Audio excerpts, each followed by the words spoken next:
Hey, what's up guys? Magandang gabi po. Usapang pangkalusugan na naman. Ngayon nandito tayo sa downtown.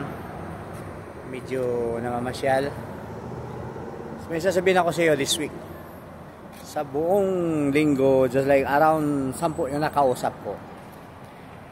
Napagtanto ko na hirap talaga ang pag-fasting para sa iba. Although kahit sa akin mahirap din eh.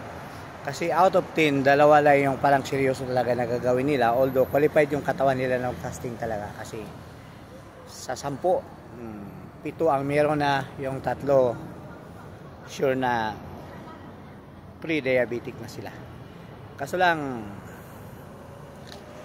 alanganin pa rin eh. Kasi parang ayaw nilang umalis sa comfort zone. Uy, ano pa yun sa likod?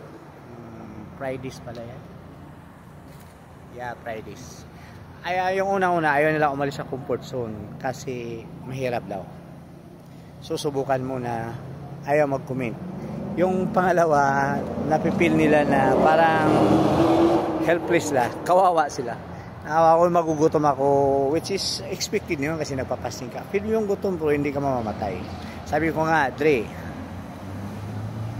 ang kain, sobrang kain, nakamatay pagdating ng araw kasi maraming komplikasyon. Kahit ako hindi ako sure na ano kahit pero ginawa ko lang yun pero based sa study talaga nandun na yung sakit, which is natanggal ko, pero naalinlangan pa rin. So una, yun nga, ayaw umalis sa comfort zone. Yung pangalawa, feeling nila kawawa sa pag nagpa-fasting, hindi sila makakain, hindi na makagala. Yung pangatlo, gusto nilang mabilisan, madali. Ang option nila is magturok. Yan na lang. Kung may injectables, qualified sila doon. Kaya naman daw nilang bumili. Pero mahirap daw talaga yung fasting sa kanila. So, out of 10, 2 lang yung seryoso. Pero at least, hindi ako 0. Kasi yung campaign ko is, para sa akin, is a success. Kasi this week, may gustong sumama sa akin. Hindi ako nangungumpanya, pero hindi ko rin kayo inobliga. Pero lahat ng mga kaibigan ko dito sa ibang bansa, back to the Philippines na nakachat ko, hirap nga sila mag-commit eh.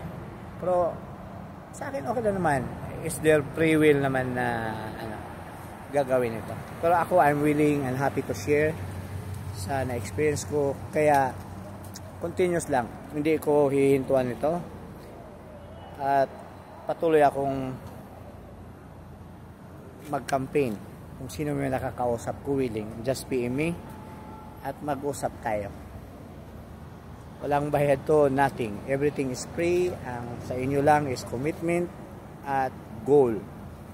May goal ka dapat. So yun lang, unang-una, ayaw umalis sa comfort zone. Ang pangalawa, feeling nila kawawa sila. At ang pangatlo is, yun lang nga, gusto nila ang madali ang solusyon. So what's up guys, magandang gabi po. Yan lang po.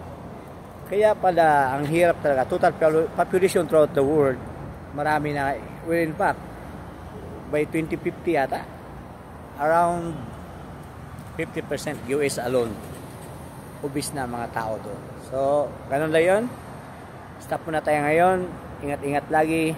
Magandang araw po uli. Happy Saturday. Enjoy the day. Bye-bye.